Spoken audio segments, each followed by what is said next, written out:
종교개혁주의를 드립니다. 종교개혁주의를 맞이하여서 어떤 제목을 그 마땅한 제목을 뭐를 할까 하다가 다른 신앙이라는 제목으로 말씀을 나누게 되었습니다. 다른 신앙이라는 것은 우리가 이미 잘 아는 것처럼 세상에 많은 문제들이 있습니다. 그러나 세상의 문제가 아니라 나의 문제가 많다는 것, 교회의 문제가 많다는 것을 우리는 봐야 된다는 것입니다. 신앙인은 어떻게 우리가 믿음을 믿어야 되는지, 그리고 또 다른 신앙을 어떻게 가질 수 있나라는 고민이 있어야 됩니다. 내가 어떻게 다른 신앙을 가지고 확실하게 살아가는지 고민할 줄 알아야 된다는 것입니다. 왜냐하면 시대적으로 그 흐름을 보면은 신앙의 본질이 점점 변해가고 있다는 것을 우리가 알기 때문에 나 자신을 보고 우리는 스스로를 고민해 봐야 합니다. 기독교는 원래 하나입니다. 기독교는 하나.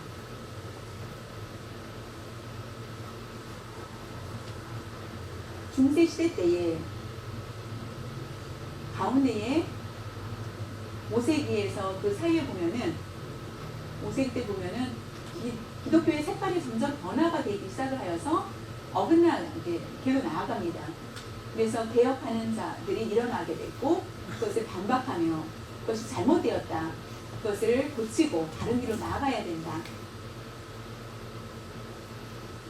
개혁자들은 초대교회에 다른 신앙을, 다른 말씀, 다른 복음을 계속 이어받다가 점점 카톨릭에 의해서 또한 여러 가지 문제로 인하여서 어긋난 길로 가서 다시 우리가 믿음을 다시 회복해야 된다. 그래서 개혁을 하자라고 하여서 루터와 칼빈 같은 개혁자들이 일어서게 됩니다. 그래서 교회가 개혁이 일어나게 됩니다.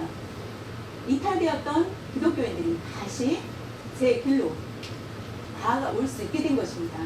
그래서 하늘나라에 많은 사람들이 들어갈 수 있도록 하는 것입니다. 오늘날 와서는 또한 잘못된 길로 가고 있는 것입니다. 옛날에는 카톨릭 쪽으로 많이 갔지만 지금은 다른 길로 나아가는 것을 보게 됩니다. 다른 길로 가는 것은 신앙의 본질에 변화가 일어나서 다른 길로 나아가는 것을 볼 수 있게 됩니다. 다른 신앙 없으면 이름만으로는 믿는 사람이 있을 수, 이름만 다른 신앙이 아니어도 교회에 다닐 수 있는 사람들이 너무나 많이 늘어났다는 것입니다. 마음은 하나님을 동의하지 않는데 교회에 다닐 수 있는 사람들이 너무나 많다는 것입니다. 그것이 바로 안타까운 현실입니다. 한국 교회의 위기뿐만 아니라 미국 교회, 한인 교회에도 위기가 닥쳤습니다.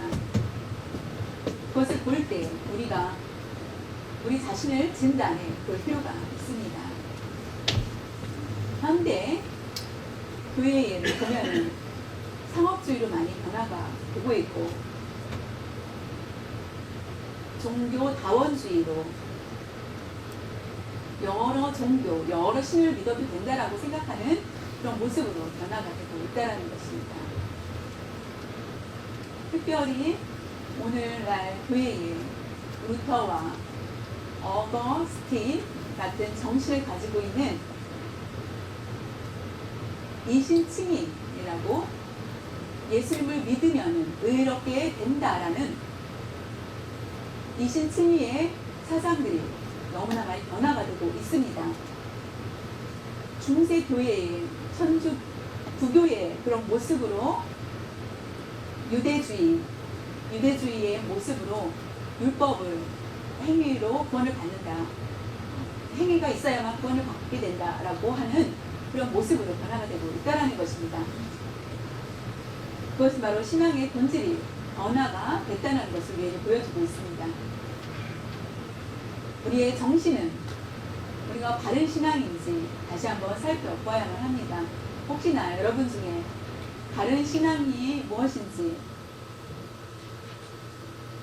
주일날 성전에 와서 주일날은 교회를 빠지면 안 돼 라고 하는 거, 주일 성수를 해야 된다, 예물을 꼭 드려야 된다, 예물을 드리지 않으면 안 돼 라고 생각하는 거, 선교 열심히 해야 돼, 선교해야 돼, 열심히 선교, 복음을 열심히 전해야 된다 라고 하는 거, 또 그 반대로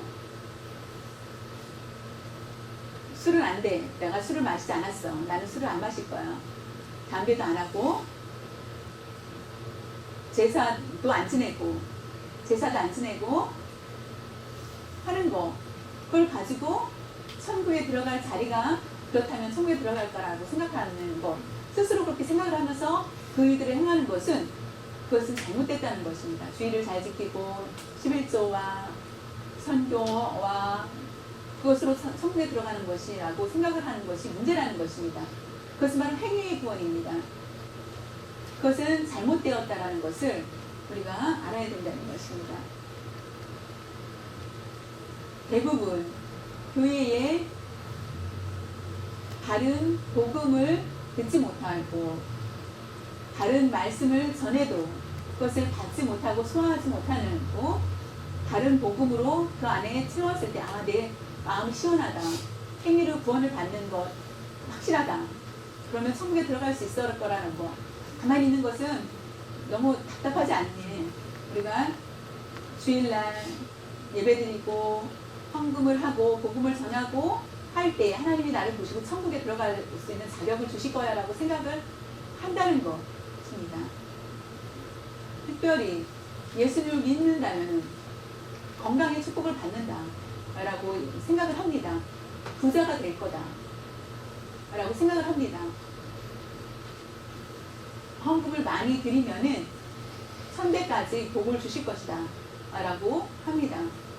11조를 심으면은 복을 받을 것이다 라고 우리가 생각을 합니다.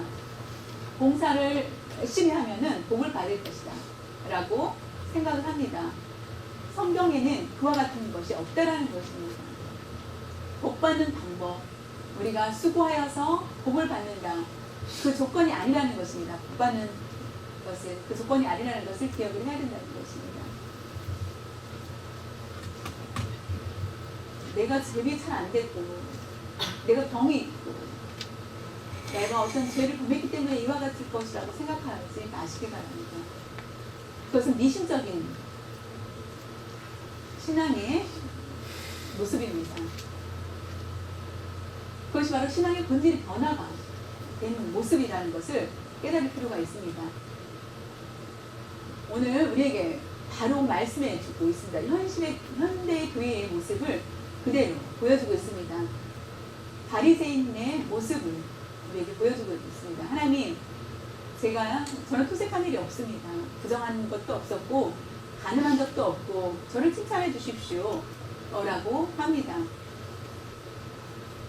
세리 봐요. 세리는 많은 죄를 범하지만 나는 죄를 범한 적이 없습니다 라고 나를 칭찬해 주십시오 라고 한다는 것입니다. 그러나 어떻습니까? 하나님께서 복 받는 사람은 누구입니까? 회개하는 자를 말합니다. 회개가 가장 비싸다는 것을 우리에게 말씀해 주고 있습니다. 회개할 줄 모르고 죄에 대해서 아무 생각이 없다면 다른 사람과 비교했을 때 내가 더 낫다, 다른 사람은 보다 내가 더 열심히, 2배로 더 열심히 해야지 라고 생각을 하면은 그것은 하나님 나라에, 그걸 통해서 하나님의 나라에 이를 수 있을 거라고 생각을 하는 것은 착각입니다. 그것은 잘못된 것이라는 것입니다. 우리의 신앙생활을 잘하고 저번보다 더 잘한다 라고 자랑하지 마십시오. 저번보다 더 낫다, 장로, 권사, 집사, 저번보다 더 많은 일들, 성도들 나를 칭찬해 주니까 기분이 좋습니까? 천국에 들어가는 조건이 그것이 아니라는 것입니다. 칭찬 좋습니다. 그것이 천국에 들어가는 조건이 절대 아니라는 것입니다. 문제는 칭찬과 상관없이 나의 신앙이 어떤지가 가장 중요하다는 것입니다. 나의 신앙 중요합니다. 다른 사람으로부터 칭찬 들어가서 기분 좋습니까? 그것은 우리의 착각을 일으키게 만든다는 것입니다. 바리새인식의 믿음, 세리의 믿음을, 세리의 모습을 보면서 우리가 주 사람을 진단하면서 우리의 신앙의 본질에서 어긋나지 않고 바른 길로 나아갈 수 있어야만 하겠습니다. 그럴 때 하나님께서 우리를 부르시고 칭찬해 주실 것입니다.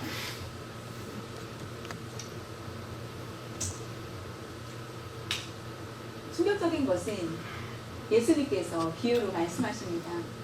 비유로 말씀하시기를 바리새인과 세리가 둘이 걸어가고 있다. 성전에 둘이 간다는 것입니다. 둘이 걸어가고 있다. 예를 들면 바리새인은 성전에 가고 세리는 자신의 집에 있는 것이 아닙니다. 그 목적은 둘이 같이 예배를 드리기 위해서 예배를 드리기 위해서 둘이 갔습니다. 성전에 들어가는데 유명한 것을 우리에게 보여주고 있습니다. 바리새인의 그 배경을 보면은 누가복음 18장 9절에 보면은 또 자기를 의롭다고 믿고 다른 사람을 멸시하는 자들에게 이 비유로 말씀하시되 바리새인과 세리에 대한 기도에 대한 내용을 듣고 예수님께서 그들을 바라보면서 자신의 의의를 내 의의가 최고라고 생각하는 것, 더 다른 사람은 죄인이고 나는 의인이야, 다른 사람보다 나는 더 낫다라고 생각을 하면서 바리새인과 는 세리들을 멸시하는 그런 모습을 보게 됩니다. 그때에 하나님의 상을 받는 사람은 바리새인이 아니고 세리가 하나님의 칭찬을 듣게 됩니다. 그래서 바리새인들은 감정이 상해하는 것을 보게 됩니다. 의로자라고 칭함을 받는 사람들은 세리가 그들에게 의인이라고 칭을 주신다는 것입니다. 저번부터 서로 미워하기 때문에 바리새인들은 미워해서 그런 것이 아닙니다. 사람을 사랑하십니다. 예수님은 누구든지 다 사랑하십니다. 그러나 그 행위를 보고 실망을 하시고 안타까우셔서 그와 같이 행하는 것을 보게 됩니다. 그 행위가 무엇이었을까? 무엇 때문에 세리는 칭찬을 받고 바리새인들은 책망을 받았을까? 우리가 항상 조심해야 될 것 중에서 하나는 다른 사람과의 비교입니다. 나는 의이고 나는 의인이다, 다른 사람보다 더 낫다 라고 생각하는 비교의식. 내가 의롭다라는 것은 다른 사람 문제 있어, 주님 저 사람 문제 있으니까 해결해 주십시오 라고 하는 것은 바로 교만입니다. 나는 의롭고 저 사람은 저들 오히려 저 사람을 긍휼히 여겨 주십시오. 주님, 자신을 위한 기도가 아니라 어떤 사람 이렇게 얘기하면서 저 사람 토색도 하고 저 사람 뭐를 가늠도 하고 저 사람은 이렇게 했고 나는 그렇지 않았습니다 라고 말을 한다는 것, 그것은 다 교만이라는 것입니다.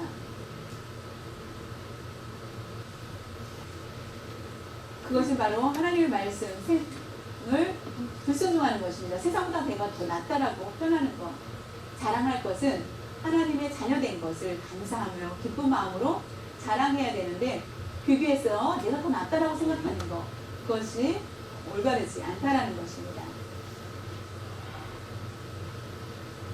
기도할 때 자랑, 바리새인들은 얘기합니다. 7일 중에 금식을 2번 하며 일주일에 2번 금식하고, 옛날에 구약 성경에 보면은 절기 때에 반드시 1년에 한 번 금식을 하게 합니다. 6월절이라든가 추석절이라든가 어떤 절기에 한 번 금식을 하게 됩니다. 5일 중에 하루를 금식을 합니다. 그런데 바리새인들은 얘기하기를 매주 이틀 동안 내가 주에 2번은 금식을 하고, 믿음이 강하지 않으면 금식할 수 있겠습니까? 믿음이 강하기 때문에 금식하겠죠. 그리고 10의 1조를 내가 단순히 우리의 생활이 아니라 10의 1조 밥 먹는 것, 양념에 10의 1조 주의하게 되면은 그것을 다 계산해서 물질에 대한 것도 크든 적든 간에 아주 정확하게 드렸다는 것입니다. 100% 드렸다는 것입니다. 철저하게 드렸다는 것. 그렇다면 칭찬을 들어야 돼. 마땅한데 예수님께서는 토하셨다. 그들을 토해내셨다. 근데 우리가 보기에는 정말로 대단한 그런 모습 같은데 그들은 회개의 내용이 그 안에 없었습니다. 회개의 내용은 없다라는 것은 내가 간음을 저질러 적이 없고 토색한 적이 없고 어떤 죄를 범하지 않고 11조도 잘 드리고 일주일에 2번 금식하고 열심히 하였기 때문에 하나님의 말씀에 그러나 그들은 하나님의 말씀에 대한 내가 잘 순종하고 있는지에 대한 고민이 없었다는 것입니다. 내가 매일매일 하나님의 말씀대로 살고 있는지 우리가 고민해야 된다는 것입니다. 그것이 없다면 바리새인과 똑같다는 것을 우리가 기억해야 합니다.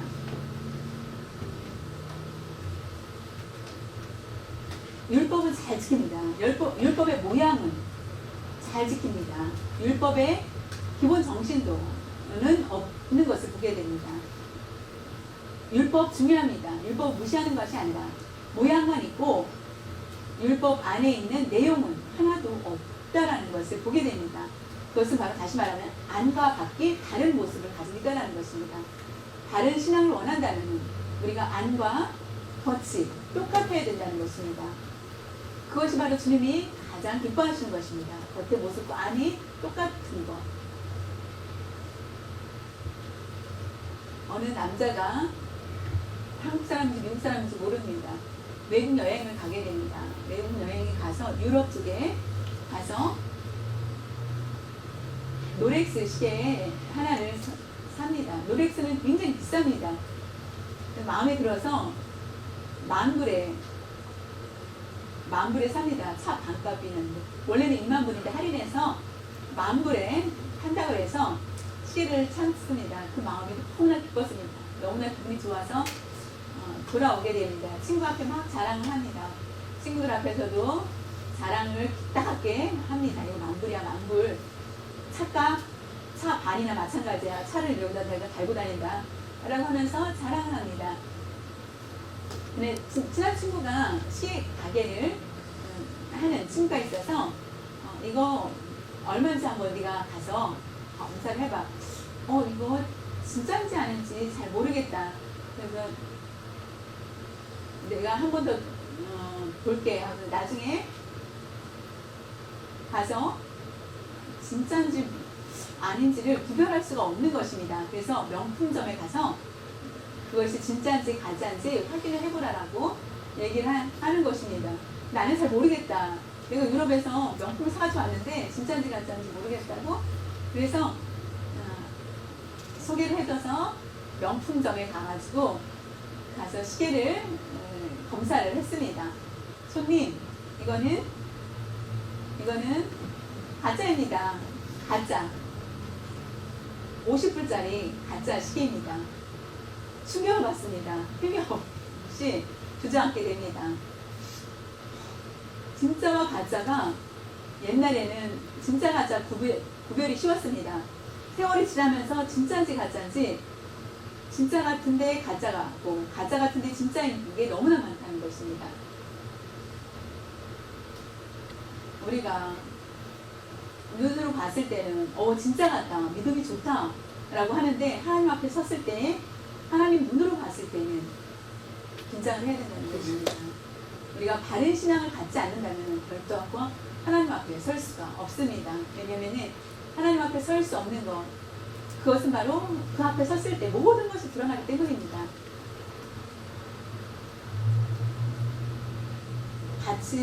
밭주인이 있습니다. 종에게 명하여서 같이 아침에 씨를 뿌리게 합니다. 씨를 막 뿌린 후에 그날 밤이 되어서 원수가 와서 똑같이 밤에 씨를 또 뿌립니다. 그 밤에. 왜냐면 그 집이 잘 되는 걸 원치 않으니까. 그래서 얼마 후에 싹이 납니다.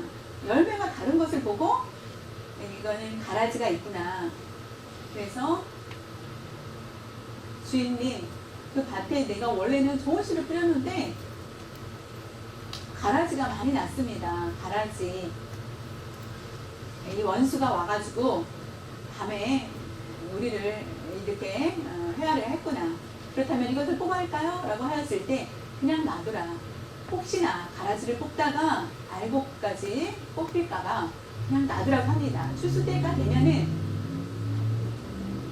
명령하여서 가라지는 모두 불에 태워버리고 알곡은 모아서 곳간에 두라라고 둘 것이니까 걱정하지 말라는 말씀을 합니다. 그것은 바로 종말론에 대해서 말씀을 주고 있습니다. 종말에 대해서. 알곡과 가라지 같이 있습니다. 좋은 교회 안에 가라지, 알곡은 교회고 가라지는 세상이 아닙니다. 교회 안에 같이 있다라는 것입니다. 알곡과 가라지가 같이 있습니다. 같이 교회 안에 있다라는 것을 말씀해 주고 있습니다. 또한 예수님께서 말씀하시기를 열매를 키웠습니다. 그래서 추수를 합니다. 마태복음 13장 30절에 보면은 둘 다 추수 때까지 함께 자라게 두라. 추수 때에 내가 추수꾼들에게 말하기를 가라지는 먼저 거두어 불사르게 단으로 묶고 곡식은 모아 내 곳간에 넣으라 하리라. 둘 다 자라게 그냥 냅둬라. 추수 때가 되면은 분명히 구별이 될 것이다 라는 것입니다. 우리 바른 신앙이 아니어도 괜찮다, 교회 다녀도 문제가 없다라고 생각하며 하나님께 가볍게 아무것도 안 해도 된다. 우리가 가라지가 되면 안 됩니다. 그와 같으면은 절대로 안 되기 때문에 예수님 말씀하시기를 너희 중에 둘이 있다 이 말이 아니라 가라지가 생길 수 있다라는 것. 그래서 염려가 된다는 것입니다. 우리는 정신을 차리고 하나님께 충성을 해야 됩니다. 누가복음 3장 17절에 보면은 손에 키를 들고 자기의 타작마당을 정하게 하사 알곡은 모아 곳간에 들이고 숙정이는 필요 없는 꺼지지 않는 불에 태우시리라.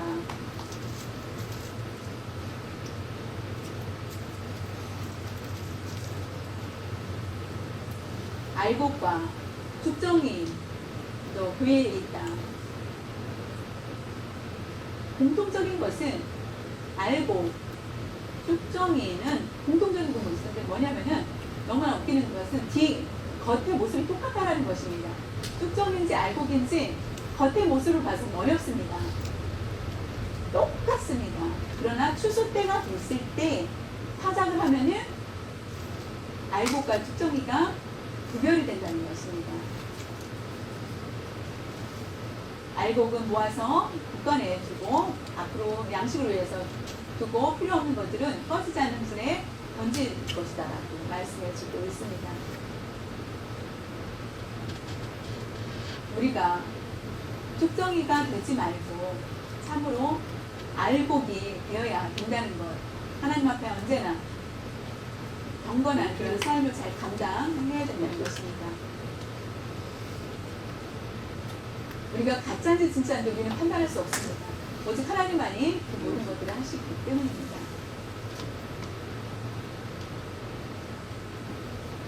예수님께서 십자가에 달리시기 전에 바리새인들, 외식하는 자들아, 너희들은 무덤과 같다. 무덤과 같다라는 것은 비석을 멋있게 잘 덮었지만 그 안은 냄새나는 썩은 시체의 냄새가 난다. 냄새 나는 너희들이라고 하면서 책망하시는 것입니다. 다른 신앙을 갖길 원한다면 우리는 형식적인 것이 아니라 내 겉모습이 아니라 내 안이라는 것입니다. 내 안을 잘 다스려야 됩니다. 내 안을 잘 신경 쓸 때에 겉에까지도 변화가 일어나게 됩니다.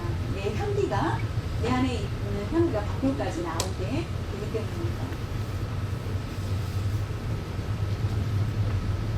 우리가 우리 신앙생활에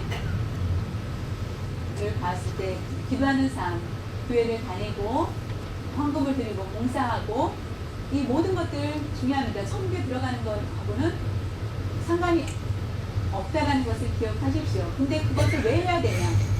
하나님께서 믿는 자들이 하나님께 기쁨을 드려야 되기 때문에 그 일들을 해야 된다는 것입니다.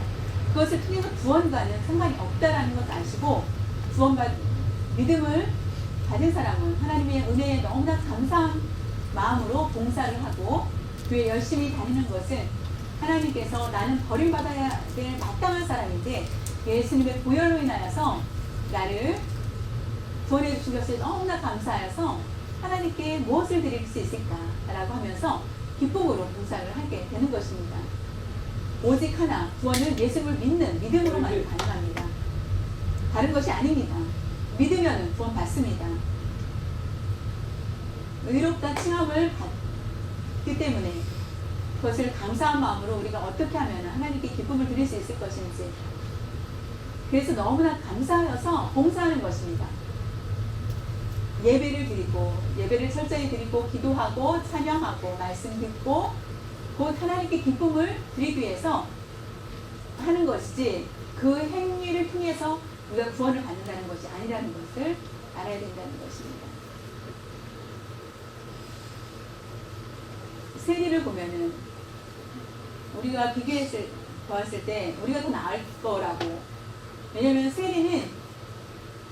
세리다라는 그 자체로 많은 사람들은 정죄 받습니다. 창녀와 다를 바가 없습니다. 창녀하면은 많은 사람들은 창녀하면은 모두 손을 뗍니다. 뜻밖의 예수님은 그 세리를 칭찬합니다. 왜 그랬을까요? 약하기 때문에 약한 사람의 편이 되고 죄가 많기 때문에 편이 되어 것이 아닙니다. 세리 분명히 미워하십니다. 그러나 그가 감동을 줬기 때문에 기도 내용을 보시고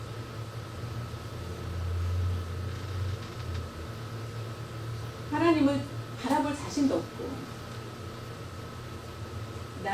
제가 너무나 많다는 것을 알기 때문에 자신이 없고 자연히 바리새인들은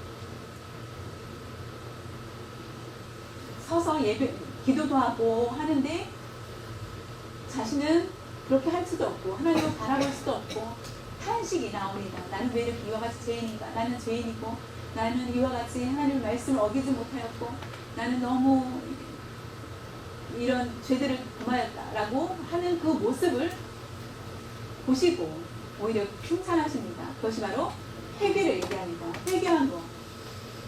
내가 왜 이와 같이 행했지라고 잘못됐구나라고 하는 것이 아니라 반성만 하는 것이 아니라 마음을 토해내는 그런 모습을 보시고 기뻐 받으신 것입니다. 진정한 회개는 곧 다른 신앙을 얘기합니다. 우리가 다른 신앙을 갖길 원한다면 반드시 회개의 체험이 있어야만 합니다. 실천하는 그런 삶을 살아야만 합니다. 하나님께서 세리를 보시고 칭찬한 것을 우리의 애통함을 통하여서 눈물과 애통을 통하여서 하나님께서 기뻐 받아주시고 용서해 주실 것입니다. 의롭다고 인정해 주실 것입니다.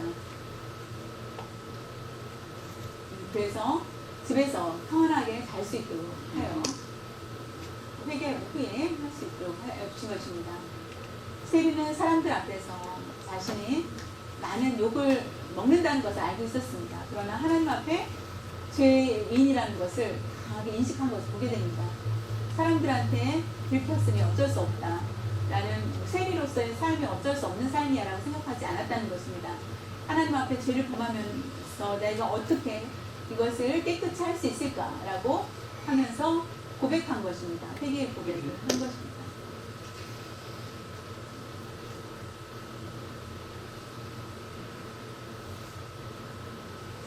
우리가 형식에 너무 얽매이지 마시길 바랍니다. 그것에 너무 집착하면은 외식하는 자가 될 수밖에 없다라는 것입니다. 감동이 없고 그런 신앙생활은 바리새인과 다를 바가 없다라는 것을 기억하시고요.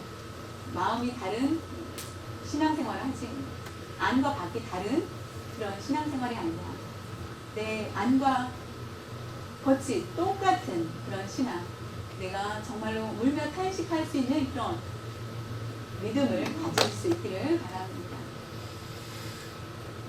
그렇다면 우리가 바리새인이 아니고 세리들을 우리에게 시원하게 답을 주고 있습니다. 로마서 12장 2절에 보면 너희는 이 세대를 본받지 말고 오직 마음을 새롭게 함으로 변화를 받아 하나님의 선하시고 기뻐하시고 온전하신 뜻이 무엇인지 분별하도록 하라. 가장 중요한 것은 하나님 앞에 분별하도록 하나님께서 원하시는 뜻이 무엇인지를 분명히 알라라는 것입니다. 그것은 바로 하나님의 말씀 중심으로 나아가는 것이 가장 나의 기준을 만들어서 삼지 말고 다른 사람과 비교해서 하지 않고 오직 하나님의 말씀, 성경 말씀 중심을 대로 내가 살고 있는지 말씀에 비춰서 나의 삶을 살아야 된다는 것입니다. 그것이 바로 바른 신앙이 될 수 있는 길입니다. 바른 신앙을 지키기를 원한다면 말씀 중심, 다른 어떤 것도 없다라는 것을 아시고 다른 것으로는 안 됩니다. 우리에게 말씀을 주신 이유는 그 말씀대로 우리가 사는지 안 사는지 하나님께서 말씀대로 살게 하기 위해서 말씀을 주신 것입니다. 은사 중요합니다. 기도도 중요합니다. 체험도 중요합니다. 그러나 더 가장 중요한 것은 바로 말씀이라는 것을 기억하시기 바랍니다. 말씀이 없어도 체험할 수 있습니다. 참 많은 사람들이 말씀이 없는데도 기도도 잘하고 많은 체험과 기적을 갖습니다. 그것은 아주 위험한 행위입니다. 말씀이 없는 상황에서 체험만 갖는다면 신비주의에 빠질 수밖에 없기 때문입니다. 말씀을 무시하고 말씀에 대해서 어긋나고 그렇다면 모든 것이 분명히 헛되일 수밖에 없다라는 것을 우리에게 말씀해 주고 있습니다. 말씀 중심으로 다른 모든 것들을 강하게 세울 수 있는 그런 모습들이 있고 말씀 중심으로 살아야 된다는 것입니다. 언제나 하나님의 말씀 묵상하고 오늘 그래서 팀별 성경 암송대회를 합니다. 암송 묵상을 하면서 시험 좋은 점수를 받기 위해서 한 것이 아니라 이건 매주 그 말씀을 묵상하여서 말씀으로 인하여서 내가 힘이 되고 나의 방향을 다른 길로 나아갈 수 있도록 인도해 주고 있는 것입니다. 말씀 중심은 바른 삶이 됩니다. 말씀 중심이 아니면 바른 삶으로 나아갈 수 없다라는 것을 아시고 말씀 중심의 삶이 살 때에 우리는 의로우고 바른 길로 나아가게 됩니다. 그것은 바로 우리의 말씀이 우리의 빛이 되기 때문에 우리를 인도해주고 있기 때문입니다. 빛이 없는 곳에는 당황할 수밖에 없고 잘못된 길로 넘어질 수밖에 없습니다. 그렇기 때문에 날마다 하나님의 말씀 중심으로 묵상하고 올바른 신앙으로 나아갈 수 있도록 모든 힘을 드릴 수 있는 저와 여러분들이 계십니다.